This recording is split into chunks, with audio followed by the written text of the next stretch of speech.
What if I told you there's a hidden story behind the scenes of the Bible that has never been fully revealed?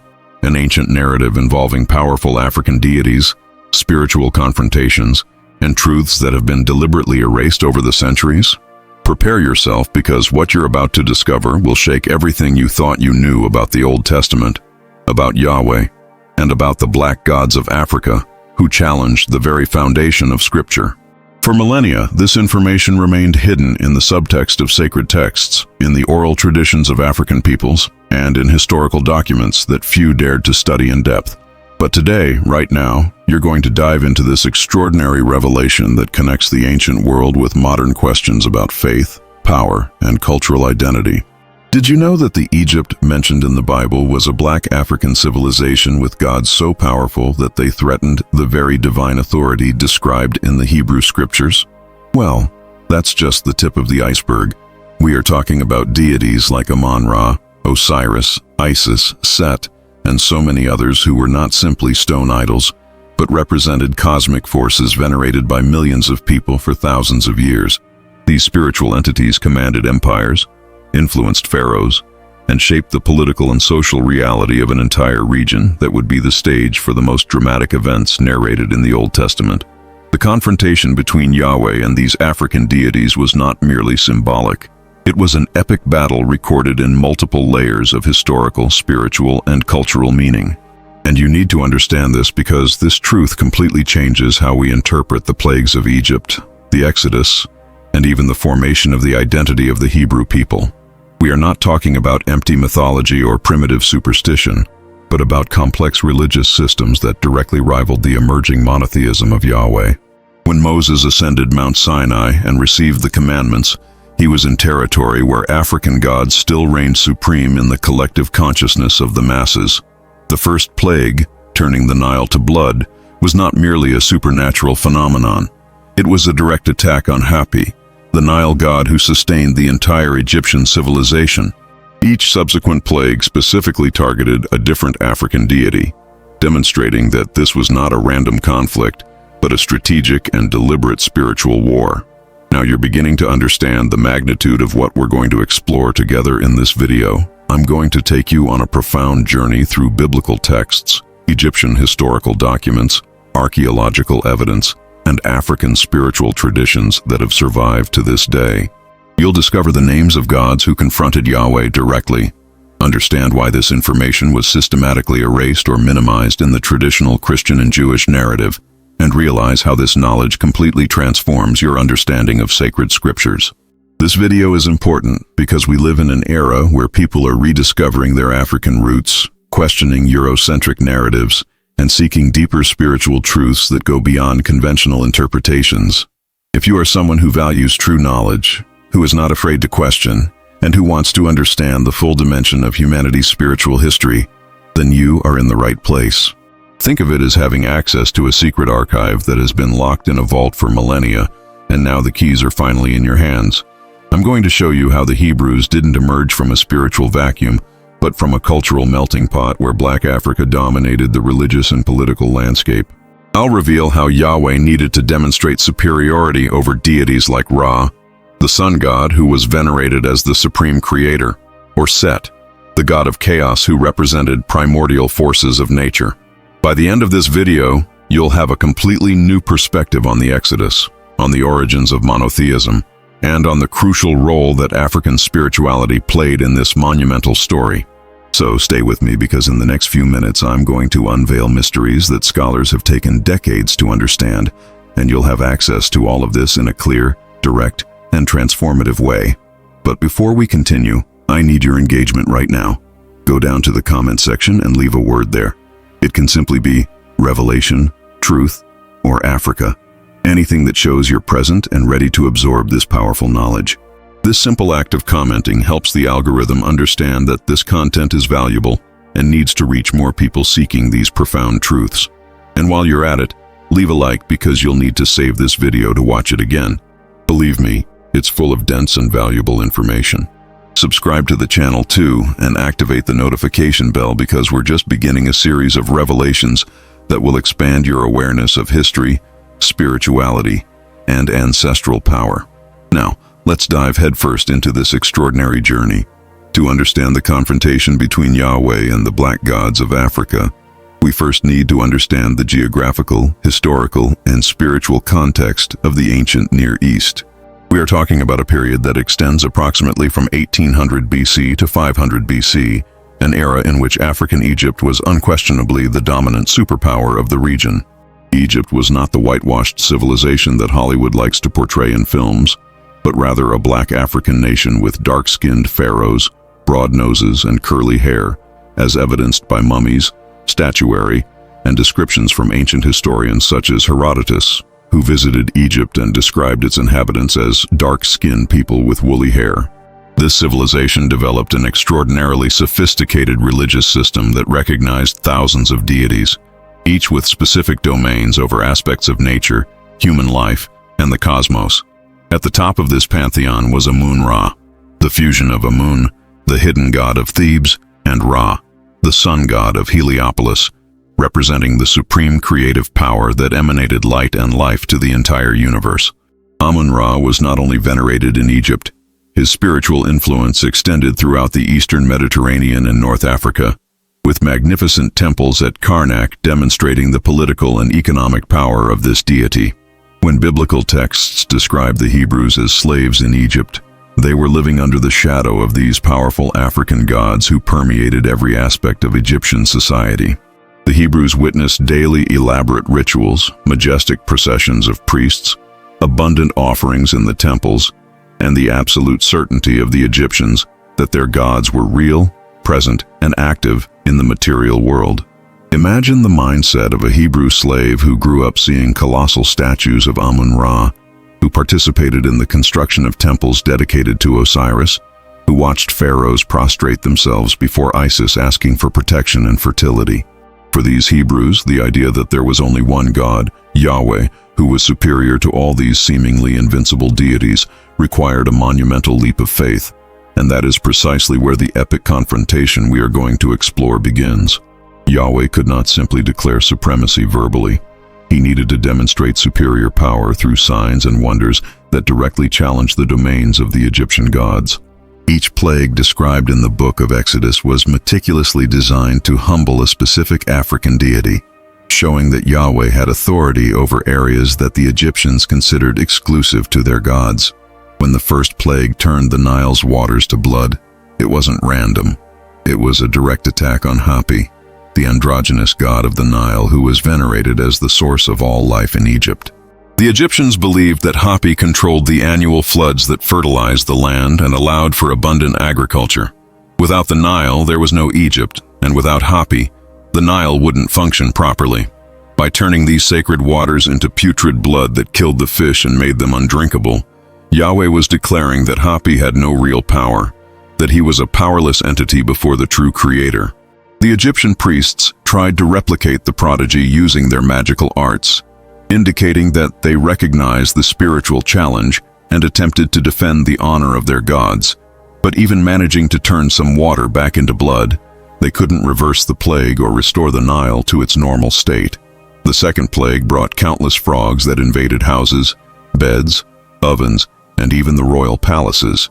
This was a direct blow against Heket, the frog-headed Egyptian goddess associated with fertility and childbirth, venerated by pregnant women seeking her protection during labor. Frogs were considered sacred in Egypt precisely because of this connection with Heket. But Yahweh transformed them from a symbol of blessing into a disgusting plague that caused disgust and distress. Again, Pharaoh's magicians managed to produce more frogs, demonstrating that they had access to some kind of spiritual power or hidden technique, but they could not eliminate the frogs that already infested the country.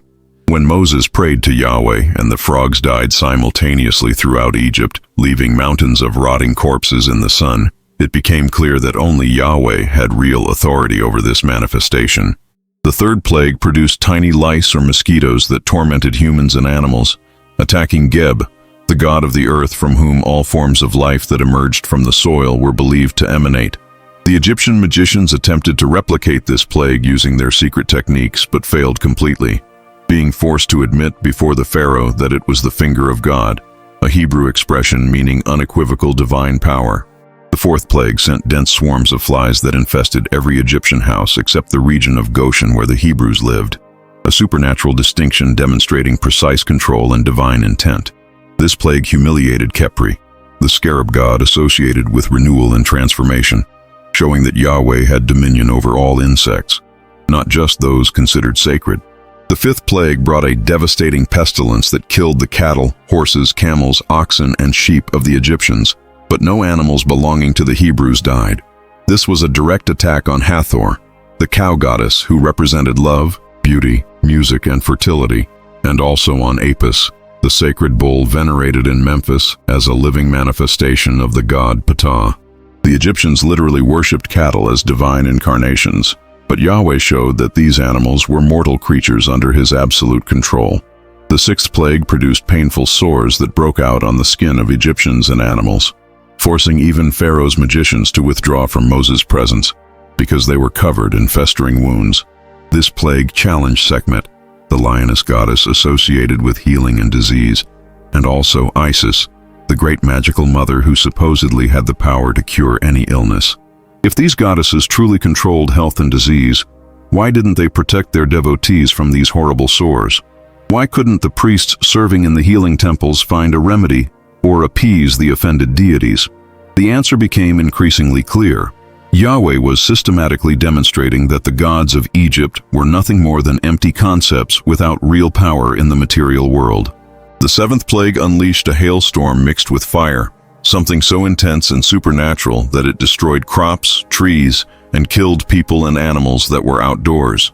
This was a demonstration of power over Nut, the sky goddess who arched over the earth protecting it, and over Set, the god of storms and chaos who supposedly controlled violent atmospheric phenomena. If Set truly commanded the storms, why did this catastrophic hailstorm occur without his permission or control? The eighth plague unleashed locusts in such massive numbers that they darkened the sky and devoured every green plant that had survived the hail, including trees that had taken decades to grow. This humiliated Osiris, the god of agriculture and vegetation who supposedly guaranteed abundant harvests, and also Nipri, the specific god of grain. The Egyptians depended entirely on agriculture for survival, and their agricultural gods failed to protect even a single green leaf from the devastation of the locusts controlled by Yahweh. The ninth plague plunged all of Egypt into absolute darkness for 3 full days, a darkness so dense it could be physically felt and prevented people from moving or seeing anything. This was the most dramatic demonstration up to that point because it directly attacked Ra, the sun god who is considered the king of all gods and the primary source of life and cosmic order. The Egyptians believed that Ra sailed across the sky during the day in his solar bark, battling the forces of darkness represented by the serpent Apep, and emerging victorious at each dawn. But for 3 whole days, Ra disappeared completely. There was no dawn, no sunlight, no comforting presence of the supreme god of the Egyptian pantheon. Meanwhile, in the homes of the Hebrews in Goshen, there was normal natural light, a distinction that could not be explained by meteorological phenomena or eclipses. Yahweh was proving irrefutably that he controlled the very light of the sun, that Ra had no authority over the cosmos, that the entire Egyptian religious system was an elaborate illusion crumbling before the power of the true creator. The 10th and final plague was the most devastating of all, the death of all Egyptian firstborns, from the pharaoh's son who would sit on the throne to the prisoner's son in the dungeon, including even the firstborn of the livestock. This final plague struck the pharaoh himself, who was considered a living god, the son of Ra incarnate on earth, the mediator between the gods and humanity. If the pharaoh was divine and his gods were real and powerful, why couldn't they protect their own children from this supernatural death sentence? Osiris, the judge of the dead and lord of the underworld, offered no refuge to these souls. Anubis, the jackal-headed god who guided the dead to the afterlife, did not appear to preserve the firstborn. Isis, the archetypal divine mother who protected children, was utterly powerless as the angel of death passed through Egyptian homes executing Yahweh's judgment. The contrast was impossible to ignore. In the Hebrew homes marked with lamb's blood on the doorposts, no firstborn died because Yahweh had instructed his people on how to obtain protection through obedience. This pattern of distinction between Egyptians and Hebrews, which had begun with the 4th plague, now culminated in the literal difference between life and death. After this overwhelming display of superior power, the Pharaoh finally released the Hebrews, but even so, his obstinacy led him to pursue them to the Red Sea, where he witnessed the final act of humiliation of the Egyptian gods. When Yahweh parted the waters, creating a dry path through the sea, he demonstrated control over Tefnut, goddess of moisture, and Shu, god of air, showing that he could manipulate fundamental elements of creation in ways the Egyptian gods couldn't even dream of. When the Pharaoh's army tried to follow the Hebrews along the same path and the waters returned, drowning soldiers, horses, and chariots, it was definitively proven that not even the divine Pharaoh had the protection of his gods when he defied the will of Yahweh. Do you now understand the magnitude of this confrontation? We are not talking about an abstract religious or philosophical conflict, but a concrete, verifiable demonstration of power, witnessed by millions of people, both Egyptian and Hebrew. The Egyptian scribes, who normally meticulously recorded every significant event, remained remarkably silent about these plagues and the exodus of the Hebrews, preferring to erase this humiliating chapter from their historical records rather than admit the total defeat of their religious system. But the memory persisted in oral traditions, in biblical texts preserved by the Hebrews, and in the deep cultural marks that this event left on both Judaism and the Egyptian psyche. The Hebrews never again doubted that Yahweh was superior to any deity they encountered. This radical monotheistic conviction, forged in the crucible of Egypt, became the foundation of their national and spiritual identity. They had seen with their own eyes the impotence of the most powerful gods of the ancient world. They had witnessed highly trained Egyptian magicians and priests repeatedly fail to protect their people or reverse the plagues sent by Yahweh. This knowledge transformed traumatized slaves into a nation confident that they possessed an alliance with the supreme creator of the universe, a God who was not merely tribal or regional, but truly universal in his power and authority. And this is just the first layer of this extraordinary story that we are uncovering together. In the next few minutes, we will explore even more deeply the specific names of these African gods, their mystical origins, the complex rituals that underpinned them, and the reasons why this knowledge was systematically erased or distorted over the centuries by religious institutions that preferred a simplified narrative. Now let's delve even deeper and explore exactly who these African deities Yahweh confronted were, because understanding their characteristics, domains, and cultural importance helps us comprehend the full dimension of this spiritual confrontation. Amun-Ra, as we have already mentioned, was considered the king of the gods during the Egyptian New Kingdom period, resulting from the fusion between Amun of Thebes and Ra of Heliopolis. Amun literally meant the hidden or concealed one, representing the mysterious and invisible aspects of the divine, while Ra was the visible manifestation of creative power as the solar disk that traversed the sky daily. When these two concepts merged for political reasons during the rise of Thebes as the capital of Egypt, the most powerful deity of the pantheon was born, the one for whom the most magnificent temples were built and the most impressive riches dedicated. The Karnak temple complex dedicated to Amun-Ra remains one of the most impressive religious structures ever built by humankind, with halls of gigantic columns, obelisks that touched the heavens, sacred lakes for purification rituals, and inner sanctuaries where only the high priest could enter to meet face-to-face with the statue of the god. The pharaohs considered themselves sons of Amun-Ra, legitimizing their right to rule through this divine connection, and large portions of the national wealth flowed into the temples of Amun in the form of offerings, land, and slaves. When Yahweh covered Egypt with darkness for 3 days, he was declaring direct war on this supreme entity of the Egyptian pantheon, showing that the supposed king of the gods could not even keep the sunlight shining. Osiris was another central deity, venerated as the god of death, resurrection, and agriculture, a being who, according to Egyptian mythology, had been killed and dismembered by his brother Set, but was magically reconstituted by his wife Isis and resurrected to become the lord of the underworld. Every Egyptian hoped to be identified with Osiris after death, undergoing the same processes of judgment and transformation that he experienced, achieving eternal life in the paradisiacal fields of Aru if their hearts were deemed righteous in the balance of Ma'at.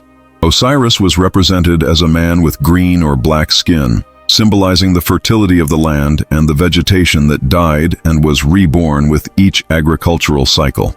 His connection to the flooded Nile, which brought the fertilizing black silt, was fundamental to the sustenance of the entire civilization. When plagues destroyed Egyptian agriculture and killed livestock, they demonstrated that Osiris had no real control over the domains he supposedly ruled. Isis was perhaps the most beloved goddess in the pantheon, venerated as the archetypal divine mother, supreme magician whose knowledge of words of power and incantations surpassed even that of the god Ra, protector of children, mothers, and the weak. Her devotion to Osiris and her ability to resurrect him using magic made her a model of a faithful wife and powerful mother. Her temples existed not only in Egypt but throughout the Mediterranean, and her cult eventually spread to Rome, where it competed with early Christianity. If Isis truly possessed supreme magical power and protected children, why was she utterly powerless during the death of the firstborn? Why did her words of power not reverse any of the plagues or protect her devotees from Yahweh's judgment? Set was the god of storms, the desert, chaos, and violence, often portrayed as an antagonist in mythology, but also venerated as a necessary protector who fought the serpent Apep in Ra's solar bark during the night journey through the underworld. Set represented the destructive forces of nature that needed to be respected and appeased, and had significant cults, especially in Upper Egypt and desert regions. When the hail and firestorm devastated Egypt, it should have been under Set's control, but clearly it wasn't. Yahweh directed it with surgical precision against Egyptian targets, while completely sparing the region of Goshen. Hathor, the cow goddess associated with love, beauty, music, dance, and fertility, was another extremely popular deity, especially among women who sought her help in matters of romance, childbirth, and joy. She was considered the symbolic mother of the pharaoh, nursing him with divine milk that conferred legitimacy and supernatural protection upon him. Her temples were places of celebration and festivity where music and dance honored the joy she represented. The cattle slaughter was a direct blow against Hathor, showing that the sacred cows were merely mortal animals without any inherent divinity. Ptah was the creator god of Memphis, venerated as the one who spoke the world into existence through divine words, a sophisticated theological concept that in some ways anticipated the Christian doctrine of the Logos. Ptah was the patron of artisans, builders, and skilled workers, considered the divine architect who designed the cosmos and everything in it through creative thought and speech. Despite this reputation as creator, Ptah failed to protect his creations from the systematic destruction orchestrated by Yahweh. Anubis, the jackal-headed god, presided over mummification and guided the souls of the dead through the underworld to the judgment hall where Osiris weighed their hearts. The Egyptians placed enormous trust in Anubis to ensure a safe transition to the afterlife, spending fortunes on proper mummification and funerary offerings to secure his favor. But when the Egyptian firstborn died simultaneously in one night, Anubis was completely absent, unable to protect or guide them properly.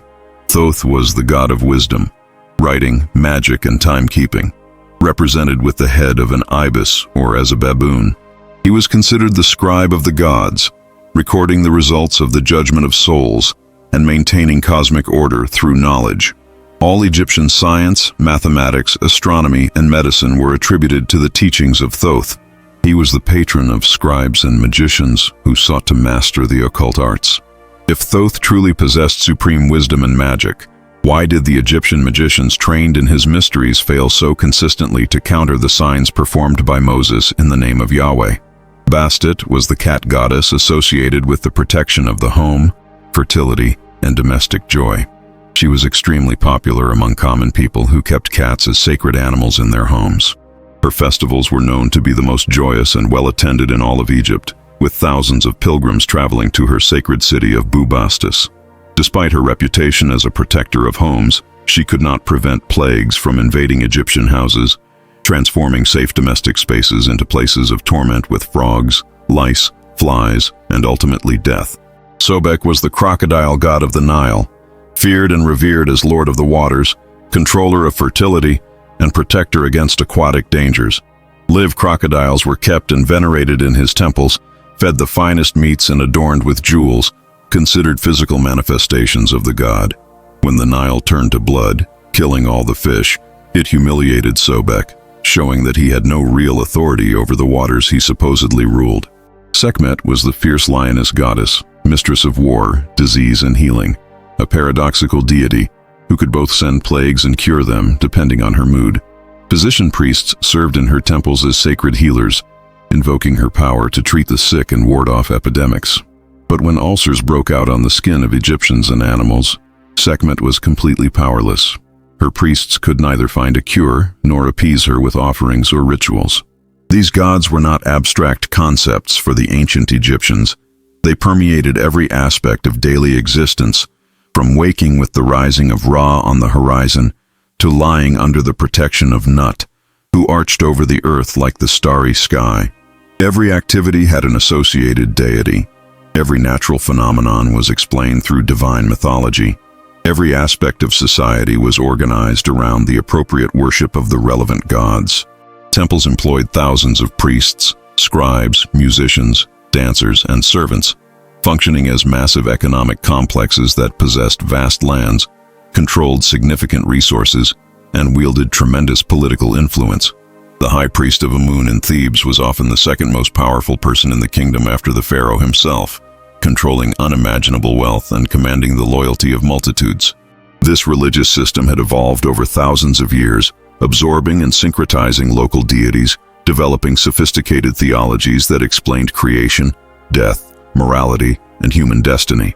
When Yahweh confronted this monumental system, he was not challenging primitive superstitions, but one of the most elaborate and well-established religious structures humanity has ever created. Yahweh's victory over the Egyptian gods was not merely a demonstration of superior magical power. It was a complete refutation of an entire worldview, a systematic dismantling of thousands of years of accumulated religious tradition. And here is something crucial that is rarely discussed. The Egyptians did not abandon their gods immediately after the Exodus. The worship of Amun-Ra, Osiris, Isis, and others continued for over 1,000 years after these events. This raises fascinating questions. How did they reconcile the humiliation of their gods with the continuity of their faith? Some scholars suggest that the Egyptians reinterpreted the plagues as divine tests or temporary punishments that did not reflect the true nature or power of their gods.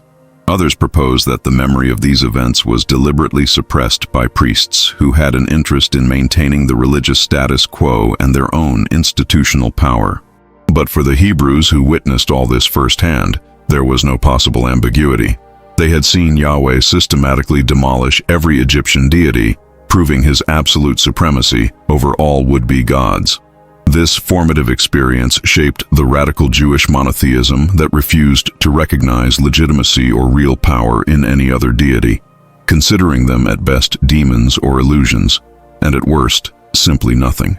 When we read the later Hebrew prophets mocking the idols of the pagan nations, calling them lifeless wood and stone, we must understand that this confidence came from the collective memory of the Exodus, where the most powerful gods known to humanity were exposed as powerless before Yahweh.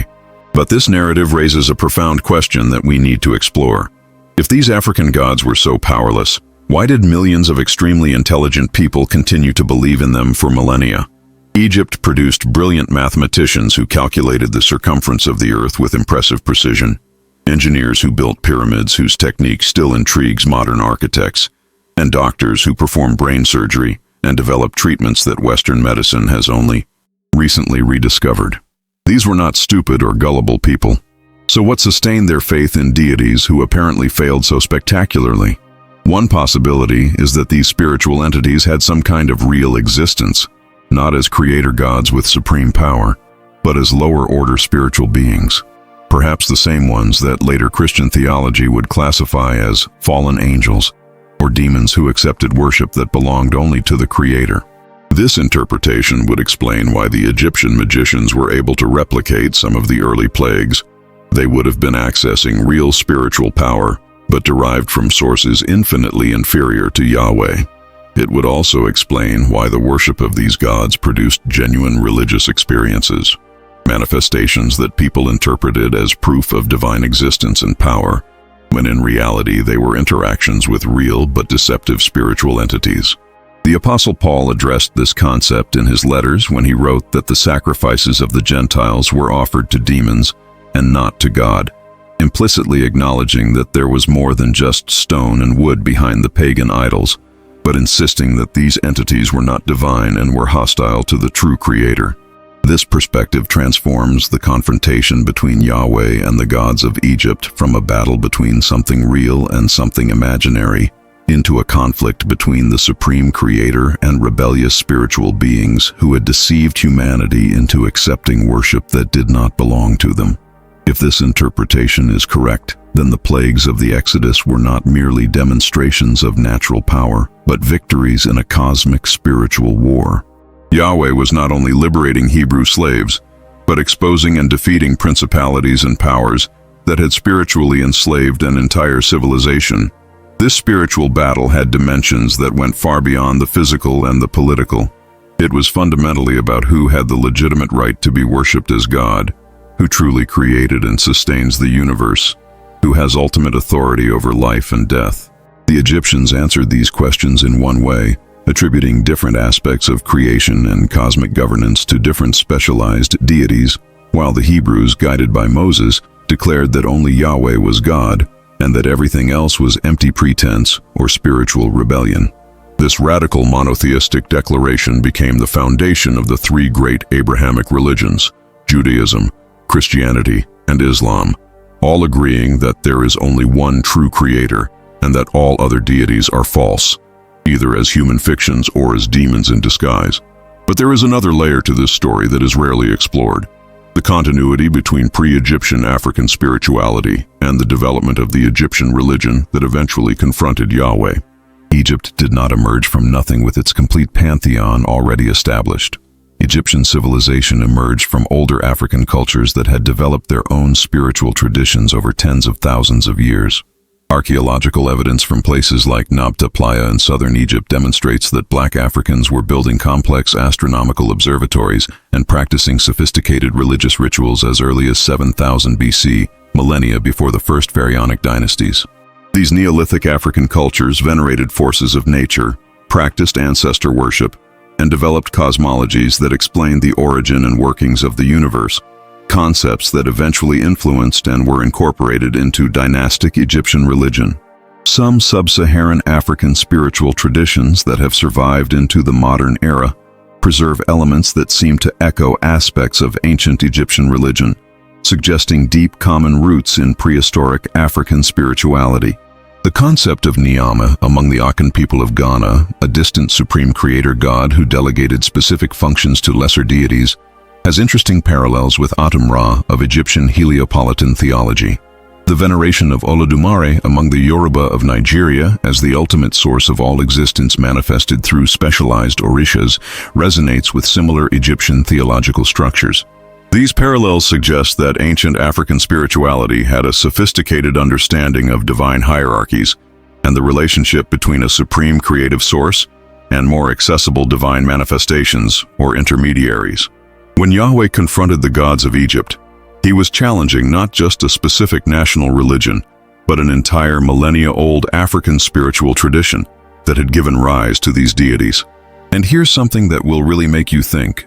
Some Afrocentric scholars argue that Hebrew monotheism itself was influenced by the solar monotheism of Akhenaten, the heretical pharaoh who attempted to reform Egyptian religion by promoting Aten, the solar disk, as the only true god while suppressing the worship of all other deities. Akhenaten reigned approximately 1350 BC, and some speculate that Moses, who according to biblical tradition was raised in the Egyptian royal court, may have been exposed to these radical monotheistic ideas during the Atenist period or its later resonance. This theory is controversial, and most biblical scholars reject it because the theological differences between Atenism and Yahwism are profound.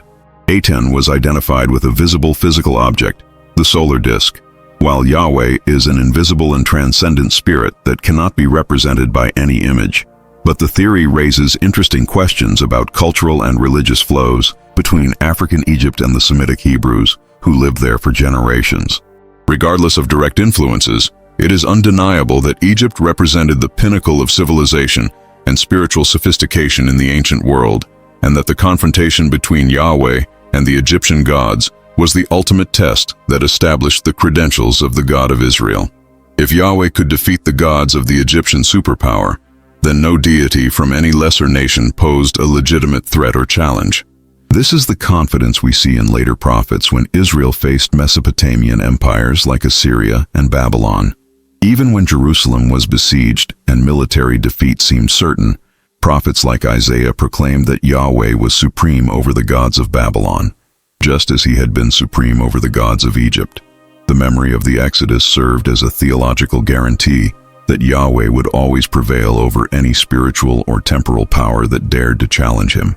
But returning to the central question, who were these black gods of Africa that Yahweh confronted? Were they simply human inventions, psychological projections of fears and hopes in personified form? Were they deceptive demons who took advantage of the human search for transcendent meaning? Were they universal archetypes that emerged naturally from the human psyche in different cultures? Or were they something completely different that our modern understanding cannot adequately categorize? The answer may depend on one's religious or philosophical perspective, but what is historically undeniable is that millions of people lived and died believing in the reality and power of these African deities, built entire civilizations around their veneration, and experienced something they interpreted as divine presence and activity in their lives. And this leads us to an even deeper question that we will explore in the next few minutes. Why has this history been systematically erased or minimized in the Western historical narrative? Why have the spiritual and intellectual contributions of Black Africa been marginalized or attributed to external influences? And how does recovering this history change our understanding of both the Bible and the spiritual history of humanity? The systematic suppression of the true African nature of ancient Egypt and its religious and philosophical contributions was not accidental. It was the result of centuries of academic racism and the intentional distortion of historical evidence to support Eurocentric narratives of cultural superiority.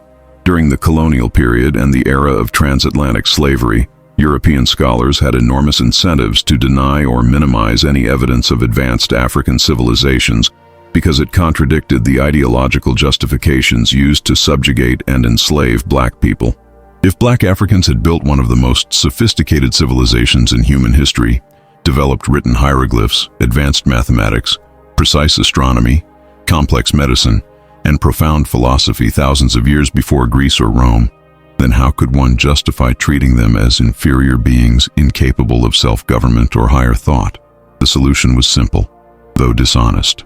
European academics began classifying Egypt as a Middle Eastern or Mediterranean civilization rather than an African one, literally whitewashing representations of ancient Egyptians in art and reconstructions, attributing Egyptian conquest to mysterious influences from light-skinned peoples from the north or east, and ignoring or dismissing the unequivocal descriptions of classical Greek and Roman authors who visited Egypt and described its inhabitants as dark-skinned.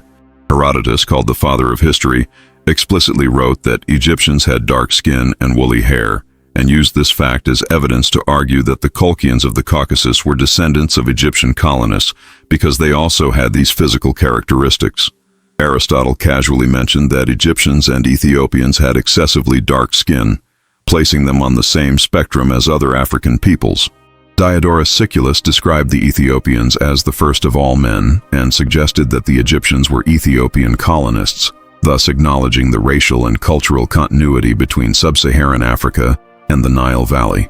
But these primary sources have been ignored or reinterpreted for centuries by academics who preferred to imagine an Egypt populated by people who looked more like Greeks or Romans than sub-Saharan Africans. The mummy of Ramses Theckum himself, one of the most powerful pharaohs in Egyptian history, shows facial features and cranial structure consistent with Black African ancestry. But this is rarely mentioned in museum exhibits or popular documentaries that prefer to depict him with light skin and European features. DNA analysis of ancient Egyptian mummies have shown African haplogroups, confirming what should be obvious from simple geography, that people who lived in the Nile Valley in Northeast Africa for thousands of years were African in genetic ancestry and physical appearance. The denial of this obvious reality only makes sense in the context of the scientific racism that dominated Western academia from the 18th to the 20th centuries, and that still casts long shadows over contemporary Egyptology.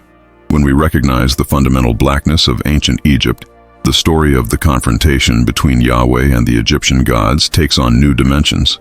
We are not talking about deities from some ambiguous Mediterranean civilization, but about specifically Black African gods, developed by Black African thinkers and priests, venerated by pharaohs and ordinary Black African people over millennia.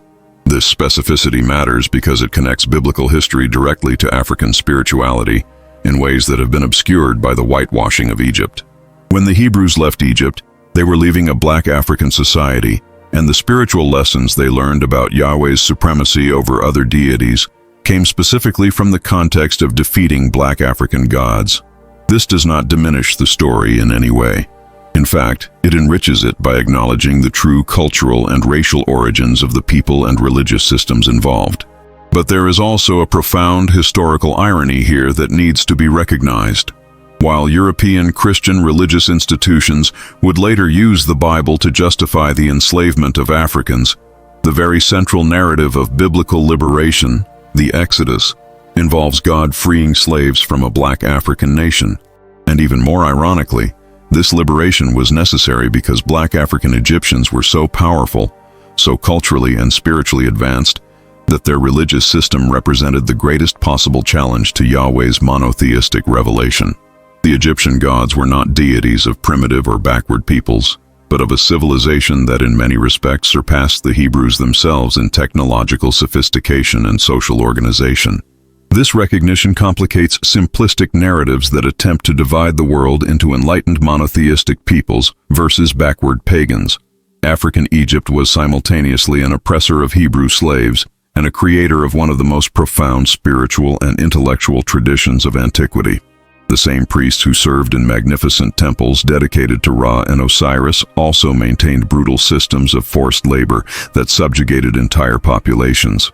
The same civilization that developed sophisticated concepts of the afterlife, moral judgment, and spiritual resurrection also practiced mass slavery and economic exploitation. This complexity is important for understanding because it dismantles simplistic notions of good people versus evil people and forces us to recognize that cultural greatness and moral depravity can coexist in the same society. But returning to the question of the deities themselves, we need to explore more deeply what the Egyptian Africans believed about the nature of their gods. Unlike modern Western conceptions that tend to see gods as completely transcendent beings separate from the material world, Egyptian theology viewed the divine as immanent, permeating all of creation and manifesting itself through multiple forms. The same god could have many different manifestations depending on the context. Ra could be represented as a scarab beetle in the morning, as a falcon at midday, and as an old man in the afternoon, all these forms being true aspects of the same divine reality. This fluidity and divine multiplicity was seen not as a contradiction, but as a reflection of the infinite richness of the sacred that could not be contained in any single form or concept. The Egyptians developed several different theologies in different cities, each emphasizing local deities while recognizing the existence and importance of gods from other places. Heliopolitan theology emphasized Atum-Ra as the primordial creator who emerged from the chaotic waters called Nun and generated the other gods himself through masturbation or expectoration, depending on the version of the myth. Memphite theology emphasized Ptah as the creator who conceived the universe in his divine heart and brought it into existence through spoken words, a concept remarkably similar to the creation by divine command described in Genesis. Theban theology elevated Amun as the supreme hidden god who existed before creation and contained within himself all divine possibilities. These different theologies were not seen as mutually exclusive but as complementary approaches to divine mysteries that surpassed complete human comprehension. This theological sophistication demonstrates that Egyptian thinkers were not simple idol worshippers as they are sometimes portrayed, but profound religious philosophers who grappled with the same fundamental questions about reality, existence, and meaning that occupied thinkers of all cultures. When Yahweh confronted this religious system through the plagues of the Exodus, he was challenging not only popular superstition, but developed theology that had been refined by some of the most brilliant thinkers of the ancient world over millennia. Yahweh's victory was both intellectual and supernatural, proving not only that he had more power, but that radical monotheism represented a deeper truth about the nature of reality than Egyptian henotheism or polytheism. Henotheism is the term used to describe religious systems that recognize multiple gods but focus devotion primarily on one, and some scholars argue that certain phases of Egyptian religion tended in this direction, especially when Amun-Ra was exalted as supreme over all other gods. But this never reached true monotheism, which denies the real existence or legitimate power of all other deities. Only Yahweh and the Hebrews made this radical claim that would eventually transform world religious history. And here is something fascinating that is rarely discussed: the possibility that some Egyptians, after witnessing the plagues in the Exodus, converted to faith in Yahweh. The Bible mentions that a mixed multitude left Egypt along with the Hebrews, and scholars debate who exactly these people were. Were they slaves of other nationalities who took the opportunity to escape? Were they lower-class Egyptians who saw in the plagues evidence of Yahweh's power and decided to abandon their traditional gods? Were they members of the Egyptian elite who had spiritual experiences that convinced them of the truth of Hebrew monotheism? The scriptures do not provide enough detail to definitively answer, but the mention of this mixed multitude suggests that the impact of the Exodus was broader than just the liberation of Hebrew slaves. Some non-Hebrews were spiritually transformed by witnessing Yahweh's demonstration of power.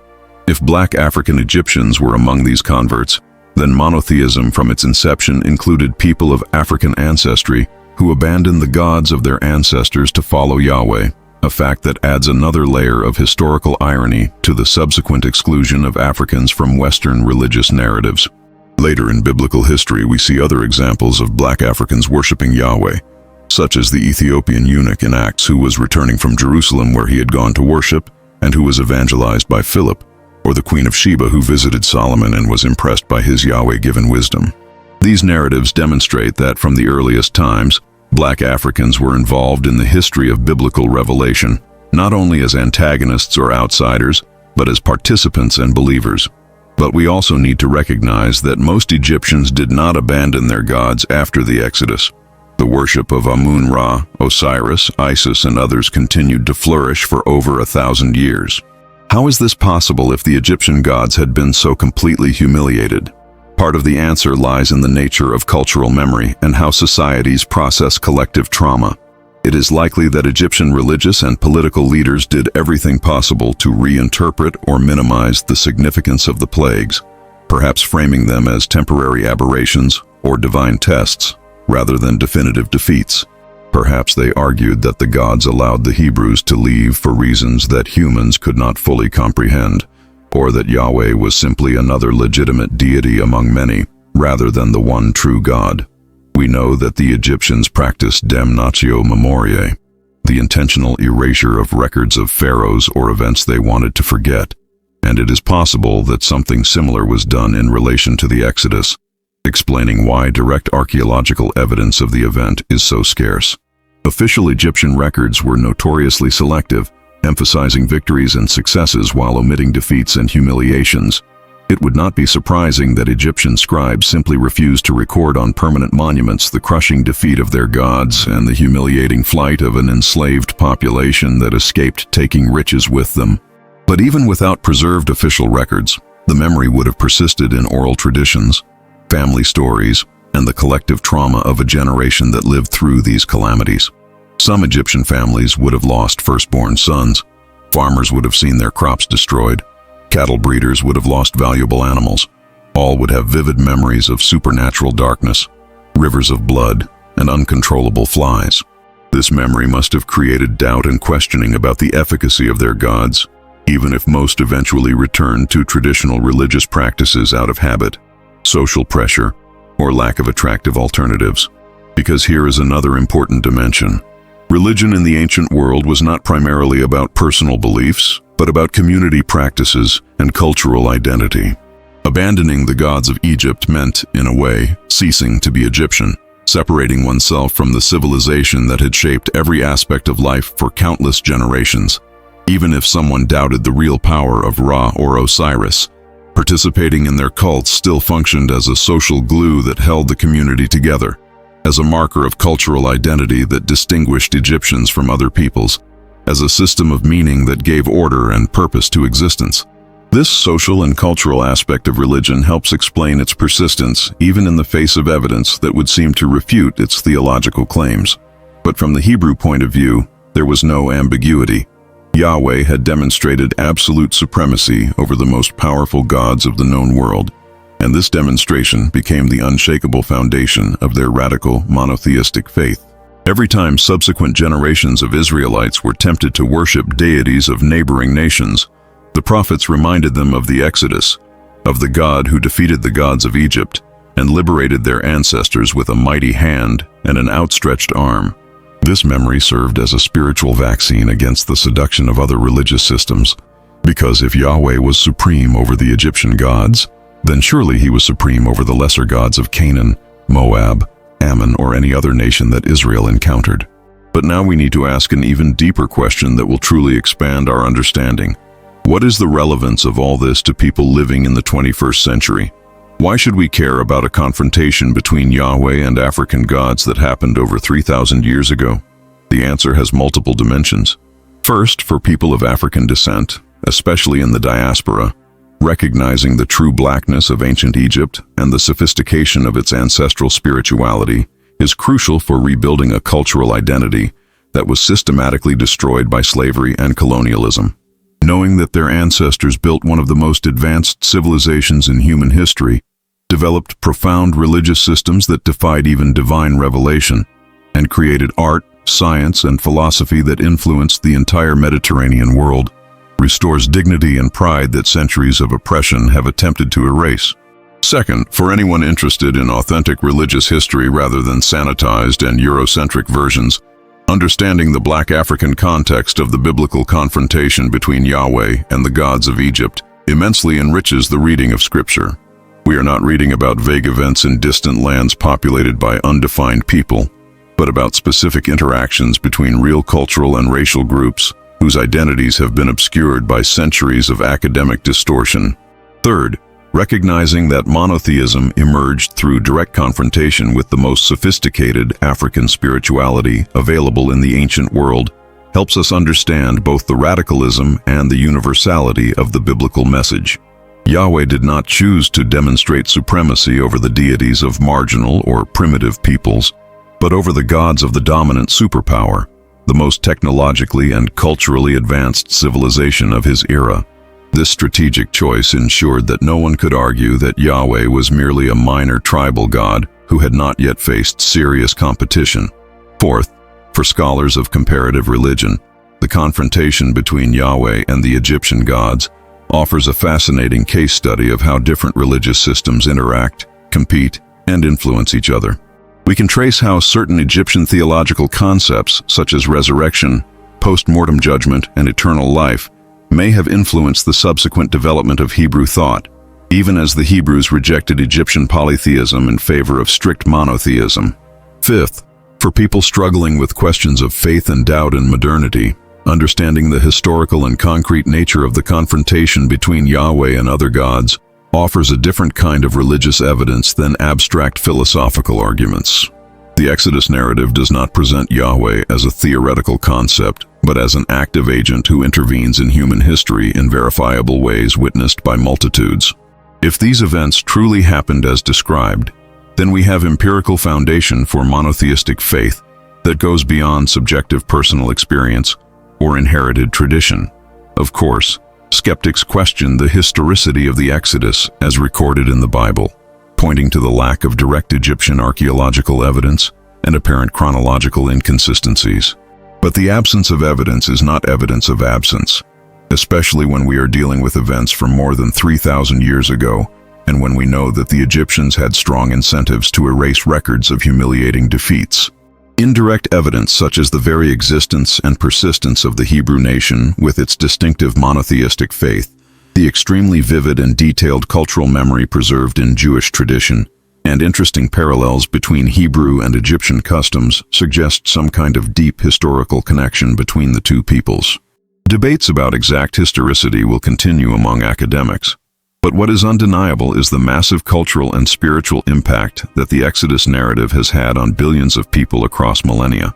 Jews, Christians, and Muslims all see the Exodus as a foundational event that demonstrated the nature and power of God in ways that have fundamentally shaped their respective theologies. Liberation movements throughout history, from African American slaves seeking freedom to liberation theologians in Latin America, have drawn inspiration from the Exodus narrative as a paradigm of God siding with the oppressed against powerful oppressors. The fact that this paradigmatic liberation specifically involved Black Egyptian Africans as the oppressors who were judged adds complexity that many later appropriations of the narrative have ignored. But we also need to acknowledge another dimension of this story that is rarely discussed: the possibility that some of the African gods Yahweh confronted were not merely empty concepts but represented forms of spirituality and connection to the sacred that had genuine value despite not being the complete revelation of the one Creator. Some African spiritual traditions that have survived to this day maintain that their ancestors had genuine knowledge of the divine, that their spiritual practices produced real experiences of transcendence and power, and that the imposition of Christianity or Islam erased valuable wisdom that should have been preserved and integrated instead of destroyed. This perspective sees the confrontation between Yahweh and the African gods not as a victory of good over evil, but as a tragedy of cultural loss, where authentic African spiritual systems were demonized and suppressed in favor of religions imported from outside the continent. Is there any validity to this perspective? Can we acknowledge that monotheism represents a superior truth about the nature of God, while also lamenting the loss of cultural wisdom and spiritual practice that was discarded along with polytheism? These are complex questions without easy answers, but they are important for anyone who wants to honestly understand the spiritual history of Africa and humanity. What we know for sure is that Black Africa was the cradle of one of the most sophisticated and influential spiritual traditions humanity has ever produced.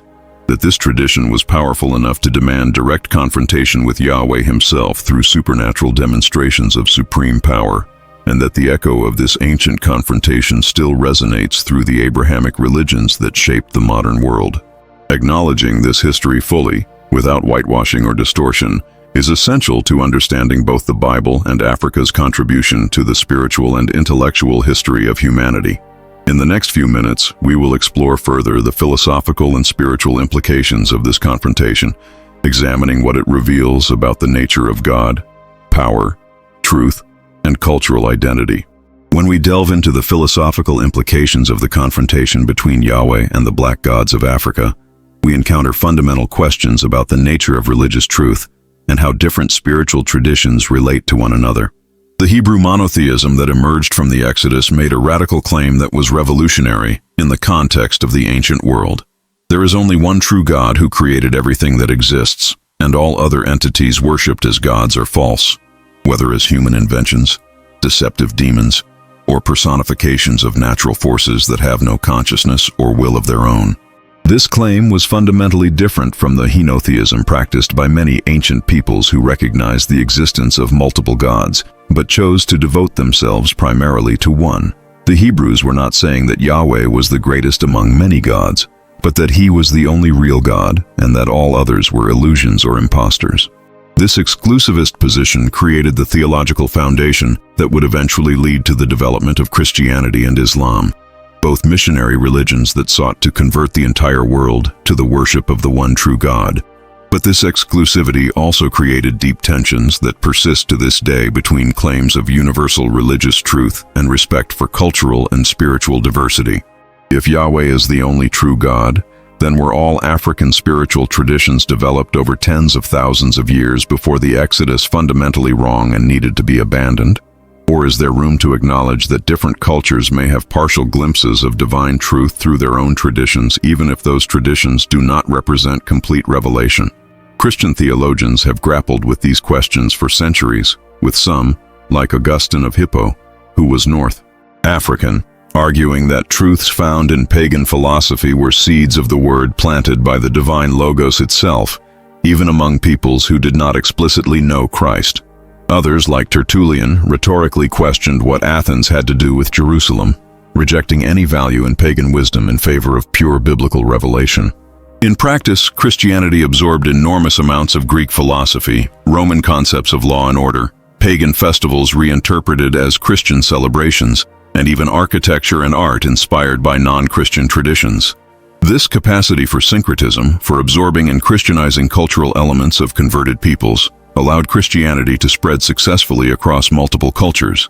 But it also led to accusations that Christianity betrayed its original purity by incorporating too much pagan influence. In the African context specifically, Christian missionaries often demanded that converts completely abandon their ancestral spiritual traditions, demonizing practices such as ancestor veneration, the use of sacred masks in rituals, or consulting traditional diviners. This approach created profound cultural ruptures where Africans converted to Christianity felt they had to choose between their new faith and their cultural identity, a false choice that caused tremendous suffering and the loss of valuable traditional knowledge.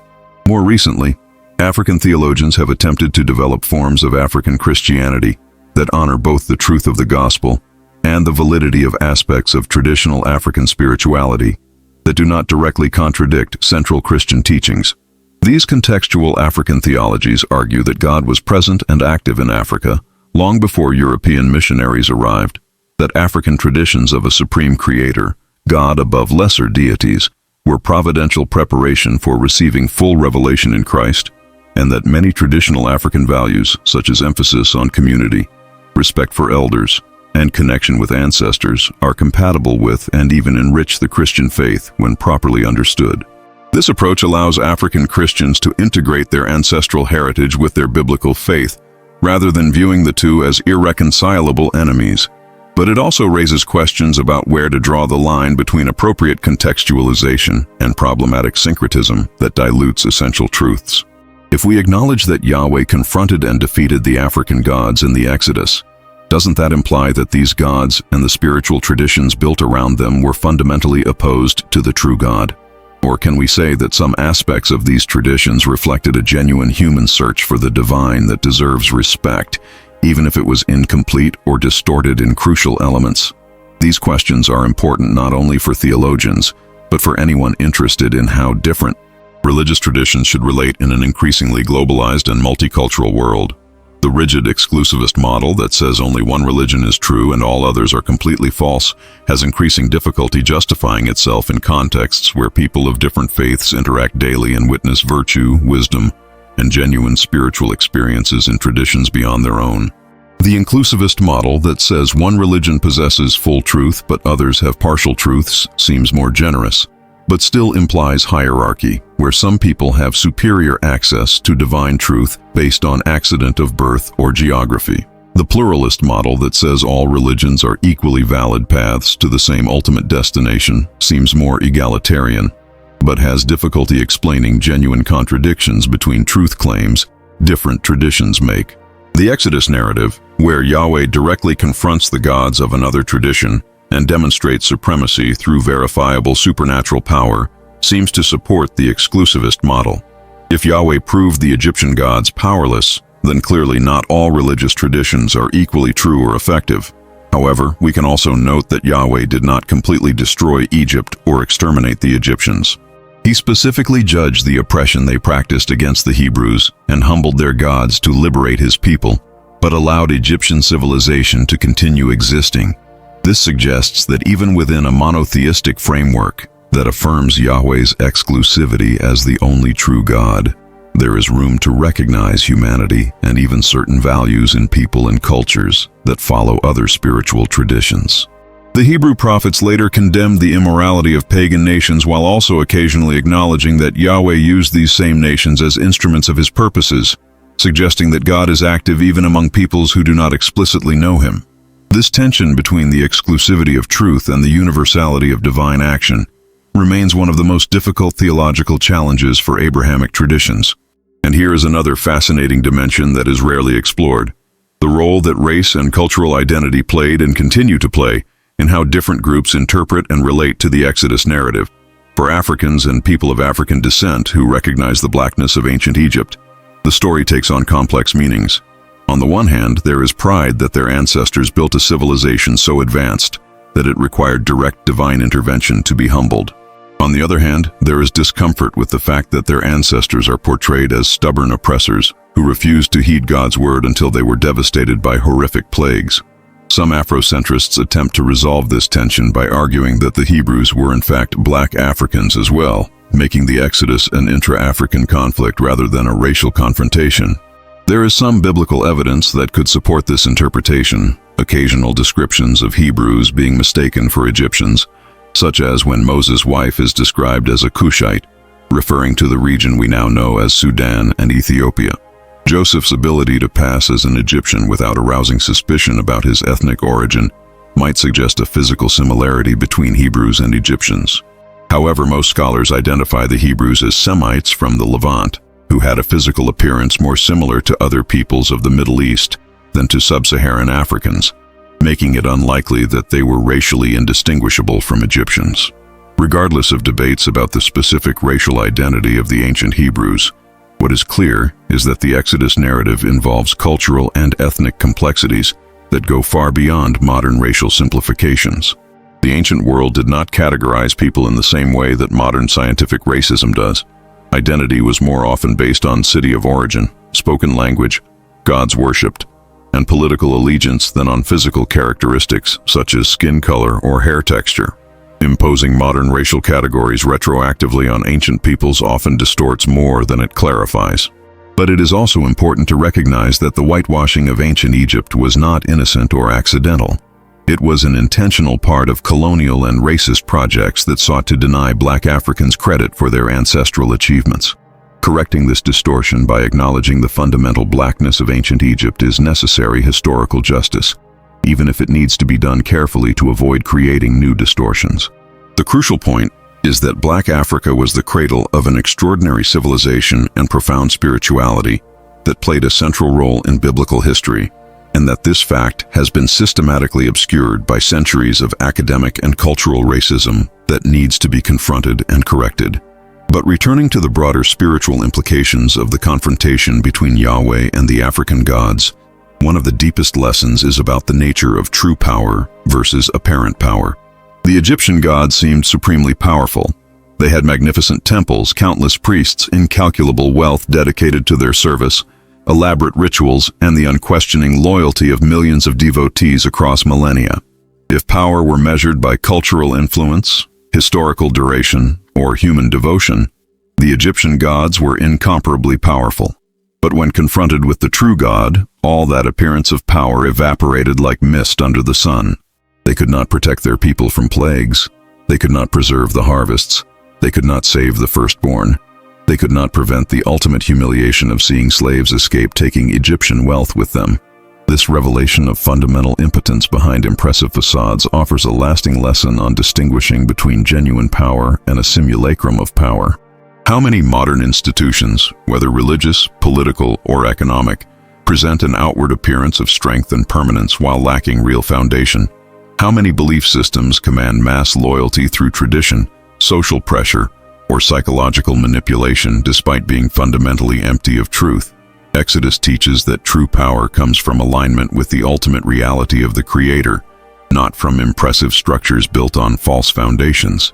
This lesson has obvious relevance to matters of religious faith, but it also applies more broadly to how we evaluate claims of authority in any sphere of life. We should ask not only who has the most impressive presentation or the longest tradition, but who is grounded in real truth that can withstand testing when challenged. Another profound lesson is about God's willingness to meet people where they are and demonstrate His reality in ways they can understand. Yahweh did not wait for the Hebrews to develop sophisticated faith before liberating them. He intervened when they were oppressed slaves who barely knew His name, and He demonstrated His supremacy not through abstract philosophical arguments that would require high education to understand, but through concrete physical signs that anyone could witness and verify. Water turning to blood, frogs invading houses, palpable darkness, the death of firstborn. These were realities that could not be denied or rationalized regardless of the educational level or theological sophistication of those who witnessed them. God meets humanity on the level of tangible sensory experience because He created humans as embodied beings who learn through physical senses as much as through intellectual contemplation. This incarnation of the divine communicating through the material would eventually culminate in the supreme incarnation of Christ in Christian theology, but it was already present in embryonic form in Exodus, where Yahweh used verifiable physical phenomena to reveal spiritual truth. We should also note the patience and progressive pedagogy in the way Yahweh confronted the Egyptian gods. He did not destroy Egypt with a single devastating plague, but sent 10 progressively more severe plagues over an extended period that some scholars estimate lasted about a year. Each plague gave Pharaoh an opportunity to repent and obey. Each demonstrated Yahweh's control over specific domains that Egyptians attributed to different gods. Each increased the pressure until the message became absolutely undeniable. This pedagogical progression shows God teaching not only the Hebrews, but potentially also the Egyptians about his nature and authority, giving multiple opportunities for response before the final judgment.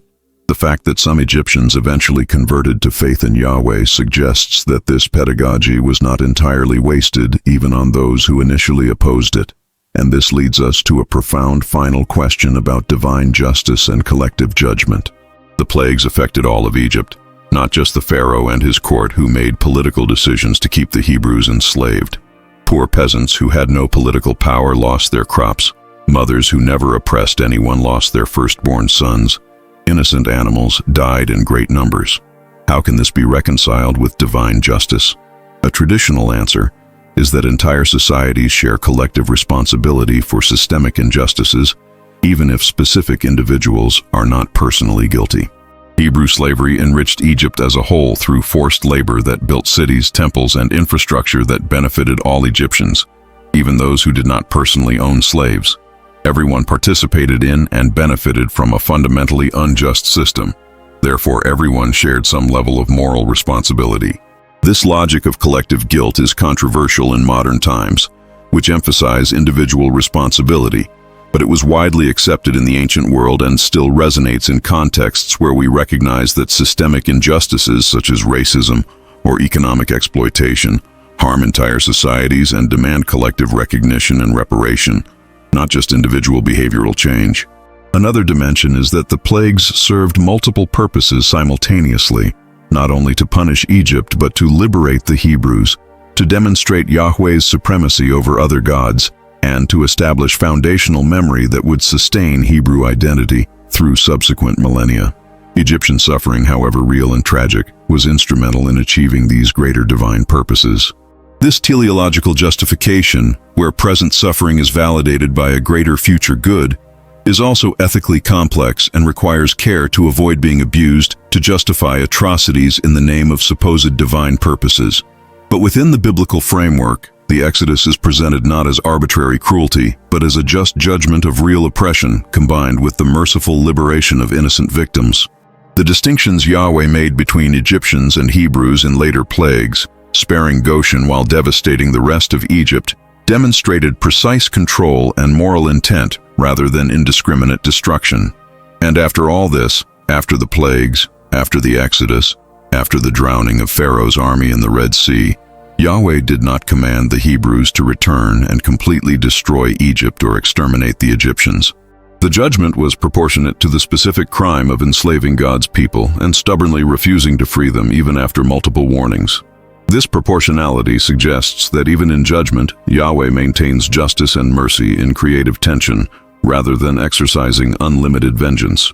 All these layers of philosophical, theological, ethical, and cultural meaning make the confrontation between Yahweh and the black gods of Africa one of the richest and most complex narratives in all of world religious literature. It is not simply a story of good versus evil or power versus weakness, but a profound exploration of questions about religious truth, cultural identity, collective justice, divine pedagogy, and the nature of the sacred itself, which remains relevant thousands of years later. Now let's explore the practical implications of this knowledge for contemporary life, because historical and theological understanding only has real value when it transforms how we live and think in the present. For people of Abrahamic faith, whether Jewish, Christian, or Muslim, fully recognizing the Black African context of the Exodus should influence how we interpret our scriptures and practice our religions. It means reading the Bible with an awareness that central events took place in African contexts involving Black African people, challenging centuries of Eurocentric interpretation that imagined biblical scenarios as essentially white or ambiguously Middle Eastern. It means recognizing that Africa is not peripheral to salvation history, but absolutely central, that the first theological conflicts were not between Europe and the Middle East, but between different regions and traditions of Africa itself. It means honoring African contributions to world religious history, not as interesting additions, but as essential foundations, without which our faith traditions would not exist. For Christians specifically, recognizing the African context of the Exodus should connect to recognizing that Jesus spent his early years as a refugee in Egypt, that some of the first Gentile converts were Ethiopian Africans, that important church fathers like Athanasius, Cyril, and Augustine were North Africans, and that Christian monasticism had deep roots in the Egyptian and Ethiopian deserts. Africa is not a mission field that passively received European Christianity, but an active participant from the beginning in the development and preservation of the Christian faith. For Muslims, it means recognizing that the first hijrah, when the first converts to Islam were persecuted in Mecca, was not to another Arab city, but to Christian African Ethiopia, where they found refuge and protection, and that Bilal, one of the most honored companions of the Prophet Muhammad, was a black Ethiopian African. Africa is intertwined with Islamic history from its very beginning as well. For people interested in spirituality but not committed to traditional organized religions, the story of the African gods whom Yahweh confronted offers a window into profound spiritual traditions that developed sophisticated understandings of divine reality long before Abrahamic religions emerged. Even if one accepts the monotheistic claim that Yahweh is supreme, one can still appreciate the philosophical wisdom and spiritual practice embodied in ancient Egyptian traditions, such as meditation on death through preparation for the afterlife, emphasis on balance and cosmic order represented by Mot, or concepts of rebirth and transformation symbolized by Osiris. These ideas have intrinsic value as profound human reflections on existence, morality, and meaning that transcend their specific polytheistic origins. For people of African descent specifically, recognizing ancient Egypt as a black African civilization that developed such powerful spirituality that it demanded direct confrontation with Yahweh is a tremendous source of ancestral pride and cultural identity. This means that when thinking about their ancestors, they don't have to start with slavery and oppression, but can go back thousands of years to civilizations that built pyramids, deciphered celestial movements, developed sophisticated medicine, created magnificent art, and grappled with profound spiritual questions. This ancestral connection provides a foundation for self-esteem and cultural confidence that resists racist narratives that have attempted to define black people solely through subjugation and inferiority. But it also demands honesty about complexities, including the fact that these same ancestral African civilizations practiced slavery and oppression, that cultural greatness does not imply moral perfection, and that we can honor ancestors while acknowledging their flaws. For academics and educators, fully recognizing the African blackness of ancient Egypt requires revising curricula, textbooks, and teaching materials that perpetuate historical whitewashing. Students should learn about real-world history where African civilizations pioneered developments that later influenced Europe and the Middle East, not distorted versions that attribute all innovations to Europeans or Middle Easterners, while portraying Africans as passive recipients of external ideas. This does not mean inventing false history or exaggerating African achievements, but simply presenting real historical and archaeological evidence honestly, without the filter of racial bias. For artists and cultural creators, the history of African gods offers a rich source of inspiration for literature, film, music, and visual art that reconnects modern audiences with ancient spiritual traditions.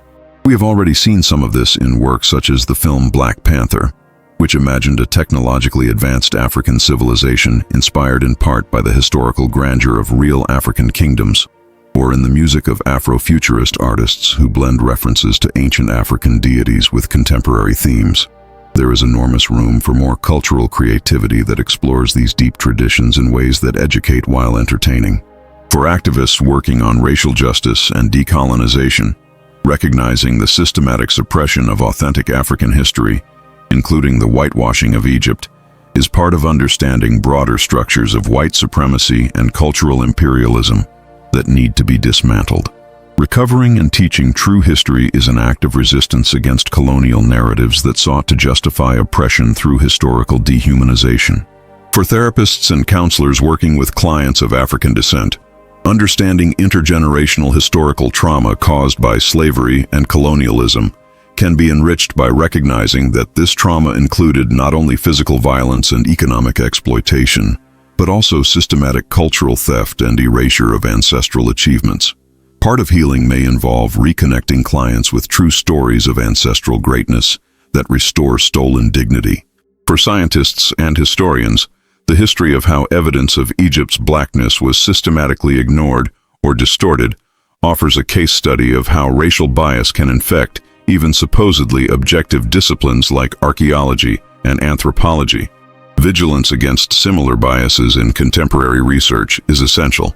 For religious leaders of all Abrahamic traditions, fully acknowledging the African context of pivotal biblical events should influence how they preach, teach, and apply scripture. Sermons on the Exodus should not vaguely imagine ancient events, but connect specifically with the real history of confrontation between Yahweh and the gods of sophisticated Black African civilization, with all the complexities that this implies. For parents raising children, especially Black children, teaching about the greatness of ancient African Egypt and its central role in biblical history offers a way to build cultural pride and religious literacy simultaneously, showing that their ancestors were key players in narratives that shaped the world rather than footnotes in the stories of other peoples.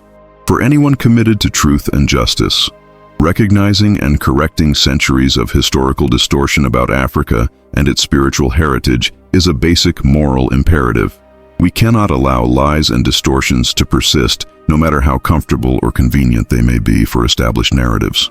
Truth has intrinsic value that transcends the discomfort it may cause when it challenges received beliefs. But we also need to be careful not to create new distortions while correcting old ones.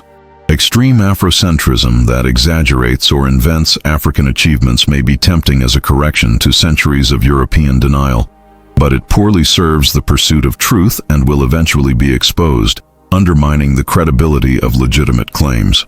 We must stick to solid evidence presented honestly, which in itself is impressive enough without need for embellishment. Ancient Egypt truly was an extraordinary Black African civilization. This needs no exaggeration. Its gods truly represented a serious enough challenge that Yahweh confronted them directly through supernatural displays of supreme power. This needs no further dramatization. Africa truly is at the heart of biblical history and the spiritual history of humanity. This needs no invention of false connections to be significant. The naked truth is powerful enough when presented completely and honestly. And that is the most important practical application of all that we have explored. A commitment to complete and honest truth about history, spirituality, race, and power. When we study the confrontation between Yahweh and the Black gods of Africa, we are not merely satisfying historical curiosity, we are engaging with questions that continue to shape identity, faith, culture, and justice in the contemporary world. How do we honor African contributions to world civilization while acknowledging moral complexities? How do we affirm exclusive religious truth while respecting spiritual diversity? How do we right historical injustices without creating new ones?